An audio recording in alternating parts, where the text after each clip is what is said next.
Zdravím vás, přátelé, dneska si probereme další knihu, a to knihu s názvem Odpověď o Alana a Barbary Peaceových. Obsah knihy: úvod, dále první kapitola, tajemství retikulárního aktivačního systému, RAS. Druhá kapitola, rozhodněte se, co chcete. Třetí kapitola, stanovte si jasně vymezené cíle. Čtvrtá kapitola, vytvořte plán s termínem dokončení. Pátá kapitola, pokračujte navzdory tomu, co si myslí, dělají nebo říkají druzí. Šestá kapitola, převezměte odpovědnost za své životní poměry. Sedmá kapitola, umění představivosti. Osmá kapitola, ujištění má velkou moc. Devátá kapitola, osvojte si nové zvyky. Desátá kapitola, hrajte si s čísly. 11. kapitola, jak si poradit se stresem. 12. kapitola, jak si poradit se strachem a obavami. 13. kapitola, nikdy se nevzdávejte. 14. kapitola, z kůlny do luxusního podkrovního bytu. 15. kapitola, řekněte svému tělu, co má dělat. 16. kapitola, pojďme si to zopakovat. První kapitola, tajemství retikulárního aktivačního systému, takzvaně RAS. Cokoliv si lidská mysl dokáže představit a čemu dokáže uvěřit, toho lze dosáhnout. Napoleon Hill, 1937. Co je to vlastně retikulární aktivační systém? Takzvaně zkratka RAS. Je místem, kde se setkávají myšlenky, pocity a vnější vlivy. Ovlivňuje motorická centra v mozku a také činnost mozkové kůry. Je to vlastně síť nervových drah, filtrující veškeré myšlenkové vstupy, které mozek přijímá z vnějšího světa. Všechno, co vidíte, slyšíte a pociťujete hmatem nebo chutí, prochází skrze RAS. Zkrátka řečeno, RAS je klíčem k činnosti mozku a je řídícím střediskem motivace. RAS pracuje stejně jako tepelně naváděná střela. Číňané píšou slovo krize dvěma znaky. Jeden znamená nebezpečí a druhý znamená příležitost. RAS může pracovat pro vás nebo proti vám. Závisí to jedině na tom, o čem přemýšlíte. RAS může za to, že svoje auto vidíte všude. Shrnutí. Ukazuje se, že Napoleon Hill měl pravdu a dnes to můžeme dokázat vědecky.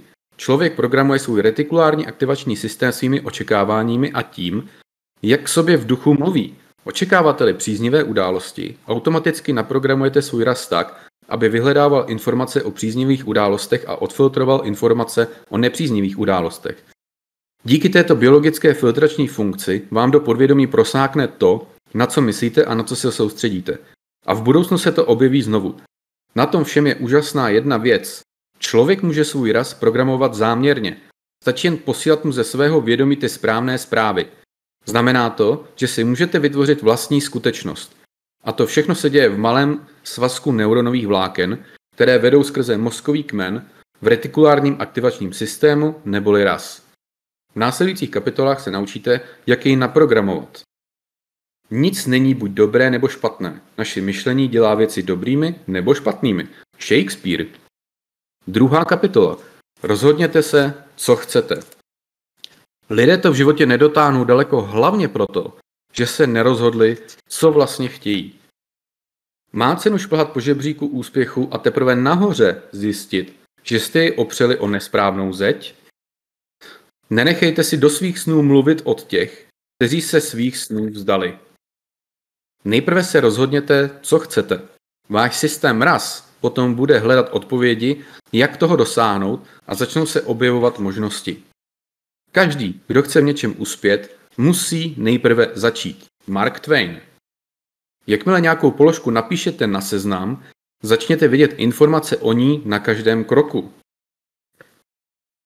Rozdíl mezi milionáři a miliardáři.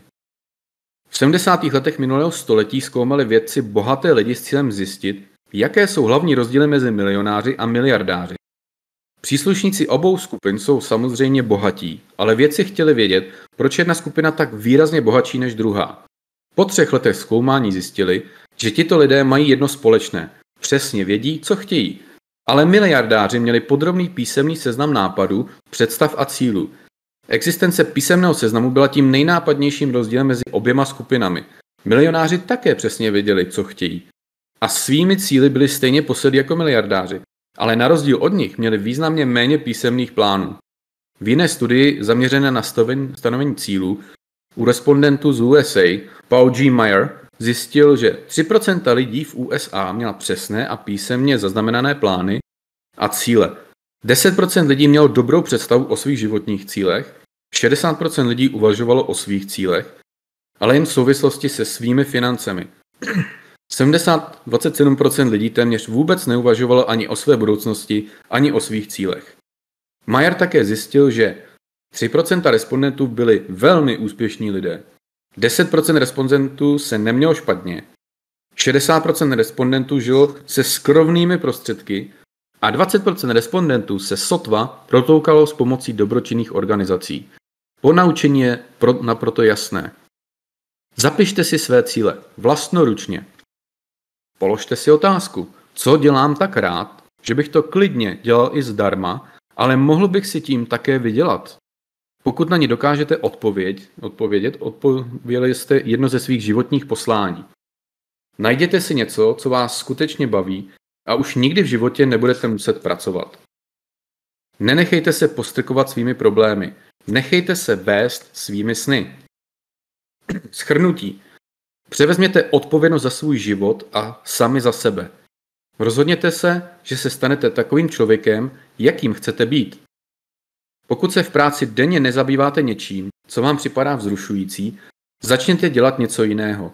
Průzkumy ukazují, že většina lidí dělá kvůli obživě něco, co je nebaví. Nebuďte jedním z nich. Začněte hned teď psát svůj seznam. Ne později, nebo po snídani, nebo až dočtete tuto knihu. Udělejte to teď. Jednoho dne byste se totiž mohli probudit a zjistit, že vám už nezbývá čas. Pokud se nerozhodnete, kde chcete být, nikdy se nevydáte na cestu. 3. kapitola. Stanovte si jasně vymezené cíle. Lidé jsou motivováni snahou získat výhodu nebo se vyhnout ztrátě. Cíl by měl být mimo dosah, ale na dohled. Kladně vyjádřené cíle vytvářejí motivační představy, ale negativně vyjádřené cíle nevytvářejí žádné představy. Chcete-li mít spokojený život, nespojujte jej s lidmi ani s předměty, ale s cílem. Albert Einstein.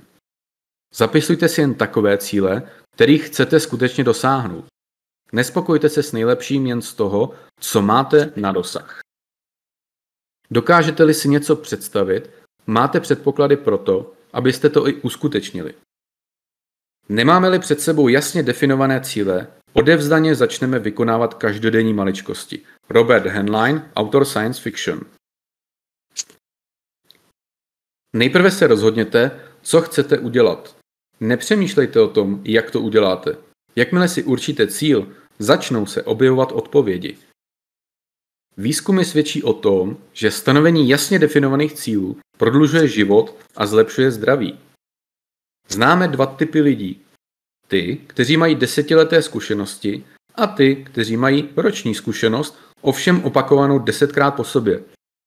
Lidé prvního typu dosáhnou v životě více, žijí déle a lépe se u toho baví. Shrnutí. Jasně definujte svoje cíle, vlastnoručně si je zapište a seznam pravidelně doplňujte. Cíle přispívají k delšímu, zdravějšímu a spokojenějšímu životu, umožňují vám naplno využít všechny schopnosti. Vašimi cíli by měly být věci, které skutečně chcete vy sami, a ne to, co od vás někdo očekává. Zapisujte a přepisujte svoje seznamy. Změnili se? Zapisujte si svoje cíle. A začněte teď. Je lepší ohlédnout se za životem a říct si, nedokážu uvěřit tomu, že jsem to udělala, než si říct, kéž bych to bývala udělala. 4. kapitola. Vytvořte plán s termínem dokončení. Jakmile ke svým snům připojíte termín dokončení, stanou se z nich cíle. Termín je pro cíle totéž, co je spoušť pro pušku.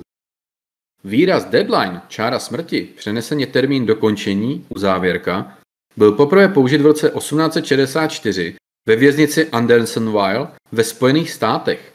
U vnitřní strany palisády a ve vzdálenosti 6 metrů od ní je vymezena čára smrti, kterou nesmí překročit žádný vězeň, ve dne ani v noci pod trestem zastřelení.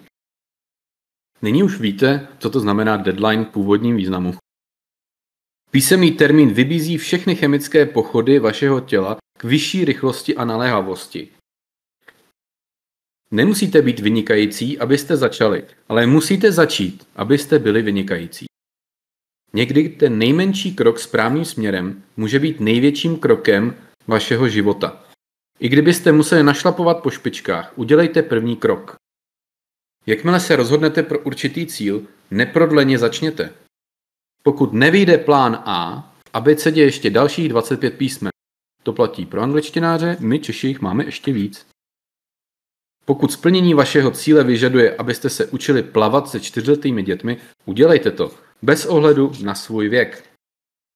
Za rok budete litovat, že jste nezačali dnes. A kdy, když ne teď? Jednou z prvních známek deprese je to, že ztratíte smysl pro humor a nevidíte komickou stránku věcí. Když procházíte peklem, nezastavujte se. Winston Churchill. Jste-li sklíčení nebo smutní, určete termín, kdy s tím skoncujete. Shrnutí. Sen zůstane snem, dokud mu neurčíte termín. Termíny vyžadují činnost a budou vás pohánět kupředu. Termín můžete přiřadit k čemukoliv, i k negativnímu myšlení. Máte-li velké cíle, rozdělte je na menší sousta a vypořádejte se s nimi postupně. Pokud se vám zdá, že nestihnete důležitý termín, upravte jej. Stanovte si realistické termíny, ale dopřejte si na ně jen tolik času, aby vás a udělejte to teď. Zapište si alespoň 5 cílů i s termínem dokončení. Život je jako fotoaparát. Zaostřete jen na to, co je důležité. Fotografujte dobré časy a vyvolávejte negativy. A když se nedaří, zkuste zachytit jinou scenérii. 5. kapitola. Pokračujte navzdory tomu, co si myslí, dělají nebo říkají druzí. Rozmyslete si, komu se svěříte. Jen málo lidí se o vás skutečně zajímá. Ti ostatní jsou jenom zvědaví. Píšete-li příběh svého života, nedovolte, aby pero držel někdo jiný.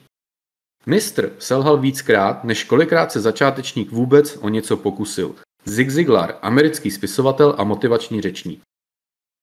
Opravdové dno se stalo pevným základem, na něj jsem znovu postavila svůj život. J.K. Rowlingová. Pokud vám někdo říká, že vaše sny jsou hloupé, pomyslete na to, že někde žije multimilionář, který vymyslel polystyrenové polovací nudle. Do zadnice vás mohou střelit jedině tehdy, když jste na žebříku výš než ostatní. Nikdy nebojujte s prasaty. Nedosáhnete ničeho a budete celý od bláta. Buďte příjemní na každého, s kým se setkáte. Rozvíjejte příjemné chování a snažte se, aby se druzí lidé ve vaší společnosti cítili dobře, ať už mají jakýkoliv názor. Souhlaste s pravdou. Dejte ostatním na srozuměnou, že souhlasíte s něčím, co řekli. Přikývněte a řekněte, ano, máš pravdu. Nebo souhlasím s vámi. Přiznejte svému kritikovi právo na názor, i když si myslíte, že říká úplné nesmysly. Uznejte, že je to v pořádku, ale současně znovu zopakujte svůj názor. Vyhýbejte se hádkám. V hádce zvítězí jen málo kdy. Dokonce když máte pravdu. Hádkami ztrácíte přátele, i důvěryhodnost a hádavým lidem dáváte to, co chtějí. Roztržku. 6. kapitola. Převezměte odpovědnost za své životní poměry. Jediná věc, kterou máme pod kontrolou, jsou naše myšlenky a postoje. Pokud se špatně rozhodnete, je důležité, jak se s tím vyrovnáte. Právě to vám umožní znovu převzít kontrolu nad událostmi. Rita Hartneyová, autorka knihy Je na čase, aby kontrolu převzaly ženy. Váš život je výsledkem rozhodnutí, která jste učinili. Pokud se vám váš život nelíbí, začněte se rozhodovat lépe. Dříve, než jsem ochrnul, mohl jsem dělat 10 000 věcí. Teď je jich 9 000. Mohu buď 5 na té tisícovce, o kterou jsem přišel, nebo se soustředit na těch 9 000, které mi zůstaly. Will Mitchell. Kdyby byly limitující faktory skutečně důležité, nikdo by nikdy ničeho nedosáhl. Jsou jen 2 možnosti. Postupovat kupředu, nebo se vymlouvat.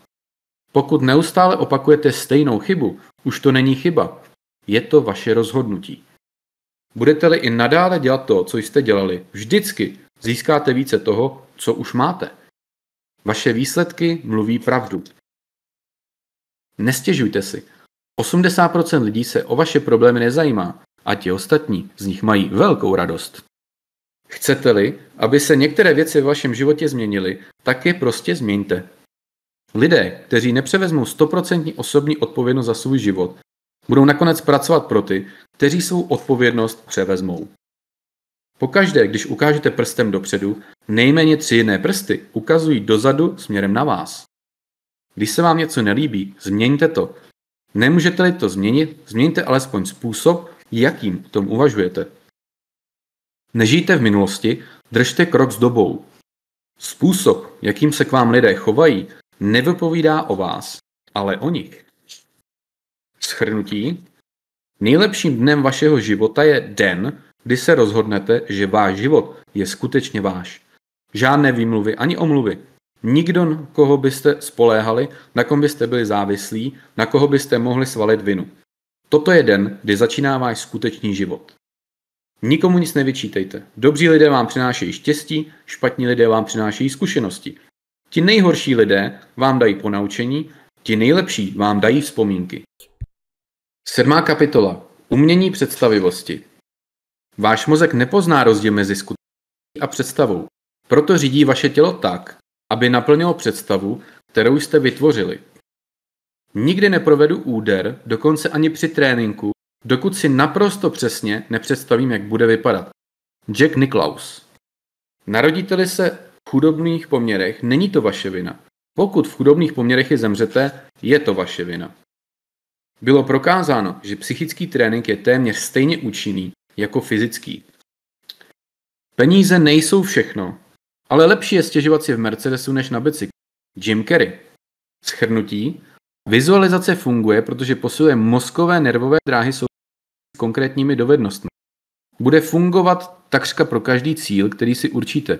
Mějte na paměti, že mysl nepozná rozdíl mezi skutečnou událostí a událostí, kterou si jen představujete. Znamená to, že své dovednosti můžete procvičovat a zlepšovat kdekoliv a kdykoliv. Ať už si to uvědomujete nebo ne. Díky tomuto procesu jste dnes tam, kde právě jste. Ode dneška si představujte jen ty věci, které chcete, a nikoli ty, které nechcete. Zde je citát, který jsme použili v úvodu této knihy. Cokoliv si lidská mysl dokáže představit a čemu dokáže uvěřit, toho lze dosáhnout. Napoleon Hill, 1937. 8. kapitola. Ujištění má velkou moc. Ujištění vás ženou kupředu a navádějí k cíli. Jsou prostředkem, s jehož pomocí dosahují cíle ti nejúspěšnější lidé. Můžete si záměrně vybrat ujištění, která si nasadíte do hlavy. Vaše ujištění vyjadřují, kdo jste. Co říkáte, to také dostanete, ať je to dobré nebo špatné. Mysl si nedokáže představit obraz obsluhující slova nedělám, nechci nebo nemohu. Představujte si to, co chcete, nikoli to, co nechcete. Život člověka není nic jiného, než sbírka jeho ujištění. Jste jako živý magnet. To, co si přitáhnete do života, je v souladu s vašimi převládajícími myšlenkami. Brian Tracy, podnikatel. Nejste tam, kde vás přivedly vaše předchozí myšlenky. Zítra budete tam, kam vás zavedou ty současné. James Lane Allen, americký spisovatel. O svých ujištěních nemusíte vyprávět ostatním. Pravděpodobně vám řeknou, že to nefunguje, nebo vás požádají, abyste přestali plýtvat časem a začali žít. Váš život neurčuje to, co říkáte nahlas. Největší sílu má to, co si říkáte šeptem. Robert Kiyosaki, americký obchodník a autor příruček o rozvoji osobnosti, toho už jsme měli. Novináři se mě často ptají, jestli mě překvapuje úspěch komiksu s Dilbertem. Určitě bych byl překvapen, kdybych neměl tak úžasné zkušenosti s metodou ujištění. Očekával jsem, že se dostaví úspěch. Scott Adams. Tady jenom taková vsuvka. Všechny tyhle, některé věci vám nemusí úplně dávat smysl, proč se to tady čtu. Je to proto, že to jsou pouhé výňatky. Drobounké výňatky z té celkem rozsáhlé knihy. A jediné, o co nám tady jde, je naťuknout tuto knížku a namotivovat vás, abyste si ji sami přečetli, nebo poslechli, nebo jakkoliv jinak prostudovali. Shrnutí kapitoly. Jeden člověk si řekne mohu a druhý si řekne nemohu. Oba mají téměř vždy pravdu. Henry Ford. Nikdy nemyslete na to, co nechcete. Myslete jen na to, co chcete. Bez ohledu na výsledek. Obvykle dostanete to, o čem přemýšlíte a o čem se ujišťujete. Starý indián vyprávěl vnukovi: Chlapče, v každém z nás bojují dva vlci. Ten první je zlý, je to hněv, žárlivost, lakota, vztek, méněcennost, lež a sobectví. Ten druhý je dobrý, je to mír, naděje, radost, láska, skromnost, laskavost, soucit a pravda. Chlapec se zamyslel a zeptal se: Dědečku, který vlk vyhraje? Starý muž odpověděl: Ten, kterého krmíš. 9. kapitola. Osvojte si nové zvyky. Většina lidí nechce slyšet pravdu. Chtějí být neustále ujišťováni, že pravda je to, čemu se rozhodli věřit. Omezují vás jen ty zdi, které si postavíte ve svém nitru. Typické 5leté dítě slyší slovo ano 12krát denně a slovo ne 121krát denně. Nadšení, sebeúcta, odhodlání a sebedůvěra jsou návykové formy pozitivního myšlení. Stejně jako odkládání, popírání a stěžování jsou návykové formy negativního myšlení. Špatný postoj je jako prázdná pneumatika. Dokud jej nevyměníte, nikam se nedostanete. Nezdar je předpokladem velkého úspěchu. Chcete-li rychleji uspět, zdvojnásobte míru svých nezdarů. Brain Tracy. Nikdo není příliš zaneprázdněný. Všechno je otázka priorit. Chcete-li se zlepšit, obklopte se lepšími lidmi. Udělají z vás lepšího člověka.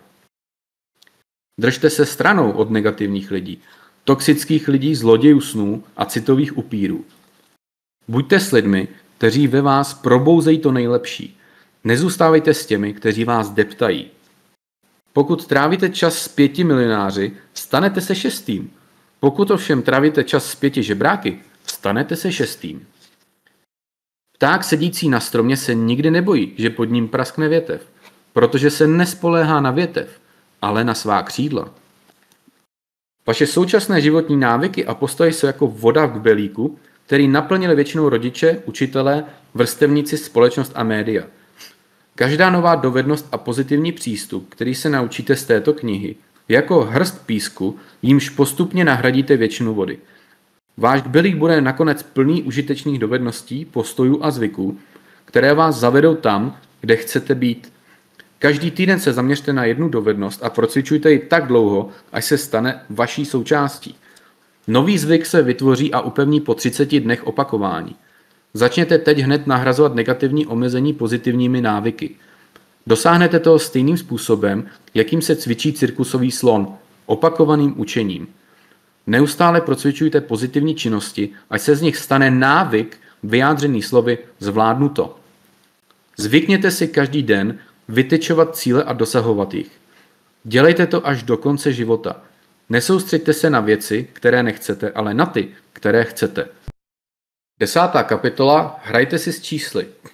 Jistý účetní se bál létání, proto zatelefonoval na statistický úřad a zeptal se, jaká je pravděpodobnost, že při letu ze Sydney do Londýna bude na palubě letadla bomba. Statistikové mu řekli, že pravděpodobnost je asi 1:2 milionům. Chtěl bych mít lepší vyhlídky, dožadoval se účetní. Statistikové se tedy pokusili dostat z počítače lepší čísla. Navrhujeme, abyste si na palubu vzal vlastní bombu, řekli mu. Pravděpodobnost, že nastoupíte do letadla, kde budou 2 bomby, je totiž jen 1:15 milionům. Máte nějaký tajný cíl nebo touhu? Pokud ano, jak dlouho je budete držet v tajnosti? Prodejci jsou neúspěšní nikoli kvůli lidem, kterým nic neprodají, ale kvůli lidem, s nimi se nesetkají. Více než 80% světového bohatství je v rukou méně než 20% lidí. Prekofeinace. Podstatné jméno. Sklon nezačít pracovat, dokud člověk nevypije šálek kávy. Pokud se utápíte v každodenních krizích, mějte na paměti, že se musíte soustředit na klíčových 20%. Trávíte-li 80% času činností, kterou nemáte rádi, skoncujte s ní. Opravdu žijete svůj život nebo jenom platíte účty a budete to dělat tak dlouho, dokud nezemřete? Většina lidí zemře dříve, než se stačí projevit, protože se pořád připravují na to, aby žili. Dříve než si to uvědomí, jejich čas vyprší. Oliver Wendell Holmes, soudce Nejvyššího soudu Spojených států. Ve všem, co děláte, hledejte poměr 80-20.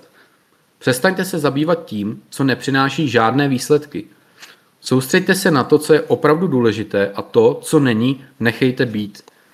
7 z 8 výherců v loterii se do 7 let ocitne na mizině, polovina výherců do 4 let zbankrotuje a počet sebevražd mezi výherci je trojnásobkem celostátního průměru. Mluvíme za USA. Můj psychoterapeut přede mě postavil spola plnou sklenici vody. Řekl, že pokud je ta sklenice napůl plná, jsem optimista. Pokud je poloprázdná, jsem pesimista.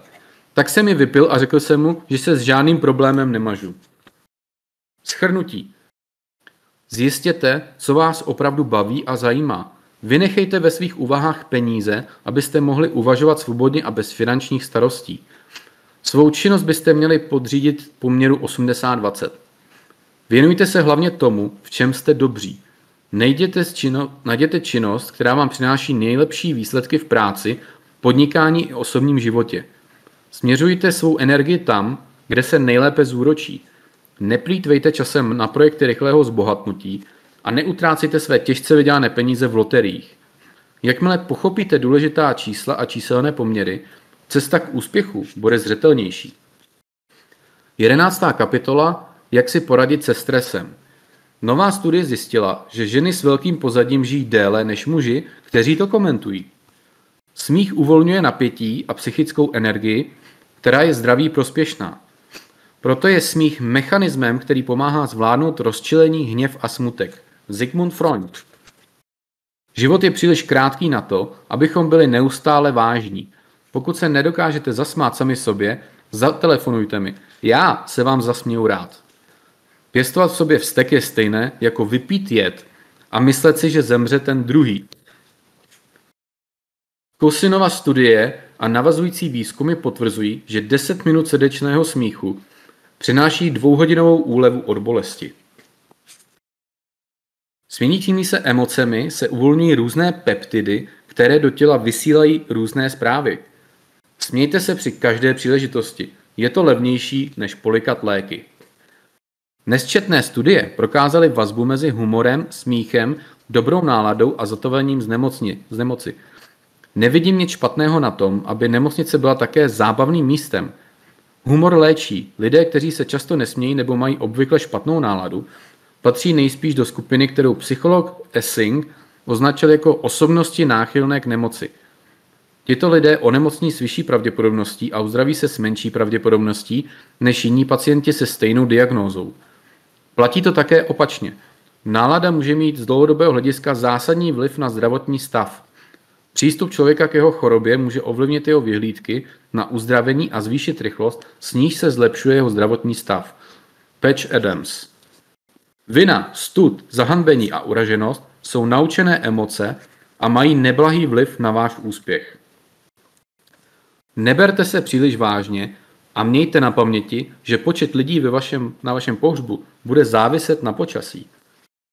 Můžete být naštvaní, že při vašich narozeninové oslavě prší, ale dešti je to jedno, bude padat dál.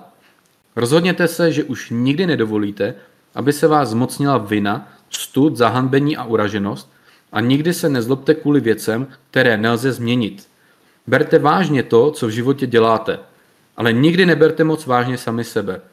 Nezaslouží to vašemu zdraví a lidé vás nebudou zvát na večeři. Chovat k někomu zášť je stejné, jako byste ho nechali bydlet ve své hlavě a nechtěli po něm nájem. 12. kapitola. Jak si poradit se strachem a obavami.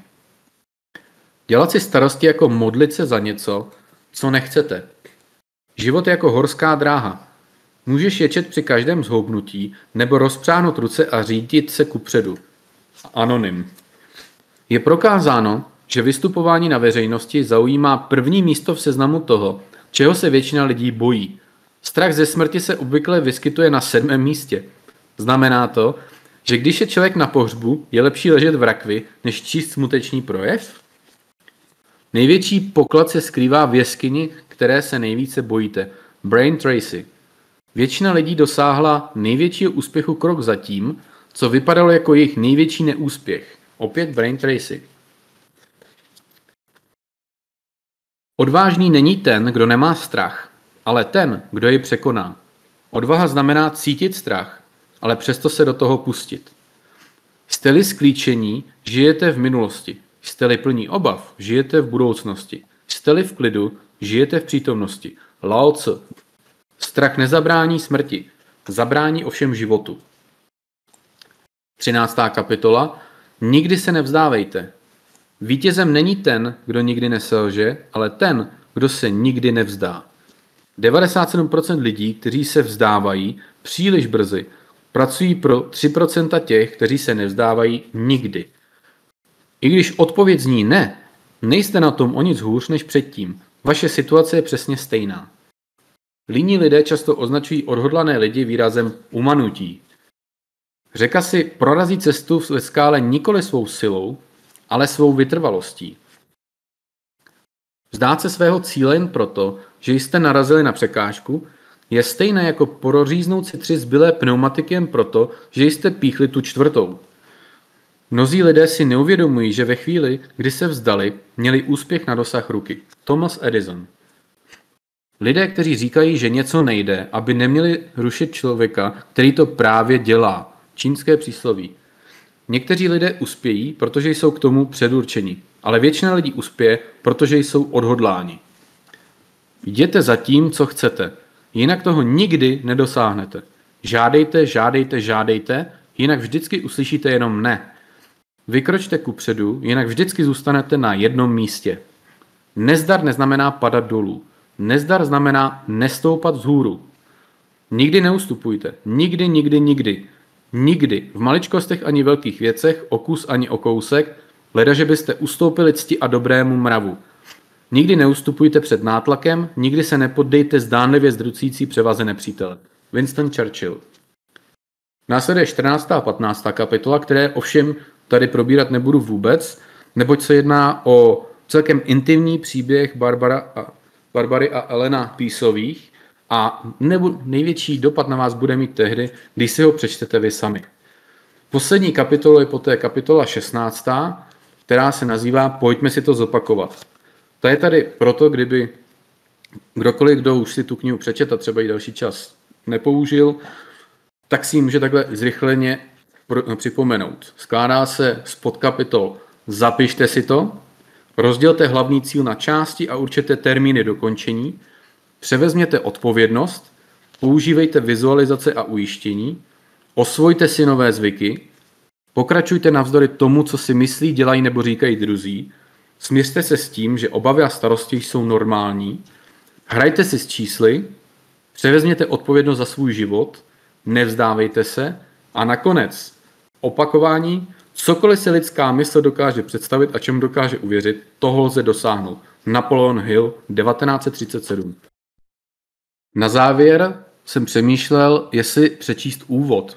Je to možná trošku divné, ukončit naše povídání začátkem knihy, nicméně je to možná symptomatické, neboť jedině ti, kteří doposlouchali jsem, si myslím, že jsou nejvíce přesvědčení, že by si knihu mohli přečíst, a proto pro vás, pro všechny, přečtu to, co si přečtete vy jako první při koupi této knihy. To je úvod. Cílem života není dorazit bezpečně k hrobu v zachovalém těle, ale přihrnout se k němu s kluzem, naprosto vyčerpaný a s výkřikem. Páni, to byla ale jízda. Hunter S. Thompson.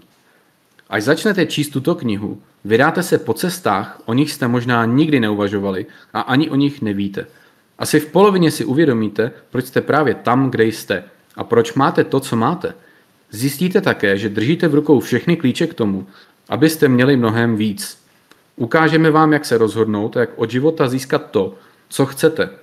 Naučíte se řídit své představy a překonávat přepážky, které se vám staví do cesty.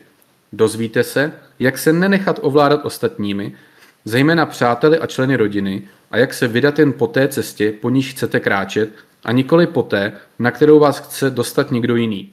Tato kniha vám ukáže, jak převzít vládu nad svým životem, stát se takovým člověkem, jakým chcete být, a poradit si se všemi nástrahami života, jakkoliv se vám v daném okamžiku zdají obtížné a beznadějné. Dozvíte se, jak se z místa, kde právě jste, dostat tam, kde chcete být. Tato kniha se zabývá osvědčenými zásadami a postupy vedoucími k úspěchu. V minulosti mnohokrát posloužil lidem, kteří chtěli překonat nezdary a získat slávu. Barbara a já jsme se mnohé z těchto zásad naučili přímo od lidí, kteří je v uplynulých 50 letech mistrovsky používali. Budeme se zabývat také nejnovějšími výzkumy mozku, které odhalují, proč jsou někteří lidé úspěšní a jiní jsou zase beznadějní smolaři. Podíváme se na jedinečný mozkový operační systém, který si můžete naprogramovat tak, abyste získali vše, co chcete. Vědci totiž objevili část mozku, která řídí a určuje míru úspěchů a nezdarů, s nimiž se budeme v životě potýkat. V první kapitole se pokusíme vysvětlit principy funkce tohoto systému a budeme z nich vycházet i v dalších kapitolách. Ve světle těchto výzkumů probereme všechno, co jste až dosud četli nebo slyšeli, a vytyčování cílů, vizualizaci, ujištění, modlitbě a zákonech přitažlivosti. Kniha obsahuje mnoho informací a proto vás nabádáme, abyste ji čas od času odložili, zamysleli se a zkusili použít to, o čem jste se právě dočetli. Příslušná místa označujeme symbolem, tady symbol v knížce, je to jen návrh a nemusíte se jim bezpodmínečně řídit. Popsali jsme jednoduché, ale účinné dovednosti, které člověku pomáhají vyrovnat se takřka s čímkoliv, co ho v životě potká. Ať už je to dobré či špatné.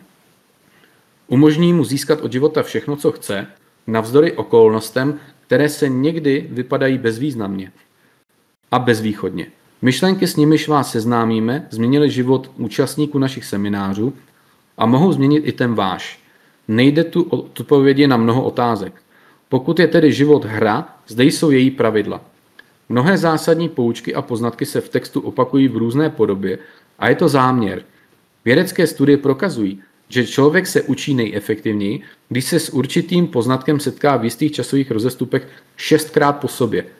Pokud slyšíte nebo čtete nějaký výrok poprvé, občas jej odmítnete, protože je v rozporu s vašimi přesvědčeními a představami. To je také důvodem, proč většina motivovaných trenérů nefunguje. Teprve když slyšíte určitou myšlenku 6krát, dokáže ji váš mozek přijmout a ztotožnit se s ní. Do každé kapitoly jsme zařadili cvičení a můžete psát přímo do knihy. Usnadní vám to práci v případě, že se z textu budete někdy chtít vrátit. Tuto knihu jsme psali společně, ale kvůli přehlednosti a snadnějšímu čtení jsme ji formulovali v první osobě mužského rodu, jako by ji psal Alan. Alan a Barbara Peasovi. Konec.